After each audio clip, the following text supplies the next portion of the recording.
had the conversation, of course. We're both very respectful of the work and the tremendous job that Kirk Ferentz has done at Iowa. However, we have been critical of his handling of certain aspects of the team. Do you think that one of the reasons why maybe he's less criticized is because of the dominance in this series? Does this game mean that much to Iowa fans? It really has no impact. I hate to say that. I mean, I'm not saying that. I'm not Really? saying that it's. Listen, Really? I'm not saying that it's not something that Iowa fans want. But when Not I'm to cut grading, you off, how many consecutive wins? well, they haven't lost since 14. So do the whatever math that on is. that. 15 through, they didn't play 1 year. 15 through 21 would be 7. So 6 consecutive wins. 6 consecutive wins. Whatever. Yeah. So if he had split those games. Yeah, I mean, I don't know. I mean, that's obviously, I know it's a hypothetical question, but what I'm saying is when I'm thinking about my average fans grading Kirk Ferentz, they're grading them on wins, losses, unfortunately. I think they should be grading them on championships. That's where my big thing is. And see, Matt Campbell, Iowa State fans are like, What? oh, championships. Okay. We don't want championships. Okay. I got to step in here for a second. This is phenomenal. Go ahead. I got to step in here for a second because the idea would be the idea that you're grading Kirk Ferentz on championships is nonsense. You have to win one before you can grade him on championships. Well, he has won a couple. 2003? Which is 2 more than Matt Campbell. Actually, I think I nailed won. that. I think it was 2003 or 2002. I'm going to fuel the fire on Levi's side. and They were 2004. shared championships. I'm going to help Levi out a little bit there. So 2014 was a fraud burger. So you know what? Like, I mean, or was it 14? What was the year that they went undefeated in the regular season, then lost to Michigan State, and then got shat on 15. by Christian McCaffrey? You mean 15? 15. When they I don't care about Iowa State football. I don't care about Iowa when they football won the enough. West. Okay. Yeah. So and then that was humongous fraud burger. Anyways, you cannot measure. That'd be like. That's like Iowa State measuring Matt Campbell on championships. Like you gotta win one. You gotta win one outright, or before you can even. Listen. First of all, I have been extremely critical. Obviously, he hasn't watched a single one of my breakdowns, Mark. But as you know, I've been very critical of Kirk Ferentz for that very reason. So if you listen to my explanation, my reason is I believe that there should be more of an emphasis placed on championships. Okay, so they won the West last year, which is a step forward. And so my big thing has been now we have to get to the next level of winning Big Ten championships, and that being an expectation or at least a significant goal. And I don't believe it is. I think a West championship is a goal. I think we now need to move the needle to, okay, we're in the 23rd, 24th year of Kirk Ferentz. We need to get to the goal being conference championships, which is hard because there's not apples to apples. It's not going to be apples to apples if Matt Campbell stays here because you don't have a program in the Big 12 anymore that is anything close to what Ohio State is. You are not going to have that. I mean, Oklahoma and Texas are still in the Big 12. Well, but I'm saying once they're gone. Once they're gone, yes.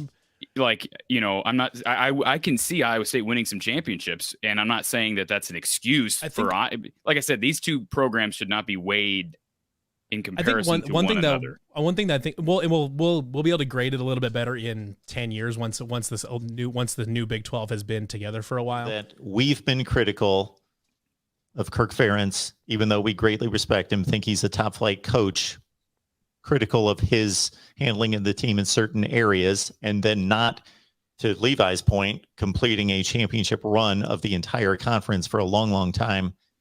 Would the criticism on him be, or has there been less criticism on him from the Iowa fan base because he's been recently dominant in this game? Yeah, again, I don't think so. In fact, I think it's actually intensified in the past few years. And primarily that comes down to one item, one person, and his name is Brian Ferentz. That's why it's been intensified over the years, because as Brian Ferentz's tenure continues and the offense continues to be terrible, that's what it is, then, so again, I don't think there has any relation to the Iowa State series because, yeah, as time goes on, you'd think if there was a correlation that Iowa fans would be, grow more and more fond of Kirk Ferentz. But I think as just time goes by, expectations do change, rightfully so. And especially when you're dealing with your son and you're dealing with accusations of nepotism, if you win, that's different. Like if Brian Ferentz wins, like this year, all of a sudden Brian Ferentz has a top 50 offense, Mark, then nobody's going to care that it's his son. Nobody's going to care about that. But Brian Ferentz is my favorite Hawkeye coach. Well, I guess he's the only reason Iowa State's even played Iowa close over the past 6-7 games, right? So, but again, I think the bottom line is Iowa fans, for the most part, they get involved with the Cyhawk game the week of, but it's not a telltale sign of how Iowa fans are going to rate the program. The comment that you have on the screen there from the real Hayden or whatever, it's like if Iowa State doesn't care about the Iowa game, like Corey said, I think both schools care about it. I mean, to pretend that either school doesn't care about it is nonsense, whatever. But like we care about it in that it's a state rivalry, it's state bragging rights, it's a big, huge event for the state, makes a ton of money for the state or whatever. But we're not measuring a coach's success. Like you're not hiring and firing a coach based on whether they win the Cyhawk game. Like that's Paul Rhodes won the Cyhawk game his second last year, and he got canned the next year or whatever. So like, you're not hiring and firing coaches based on the Cyhawk game. That's not the same thing as not caring about the game. Both schools care deeply about the game. Just it's not the only measuring stick.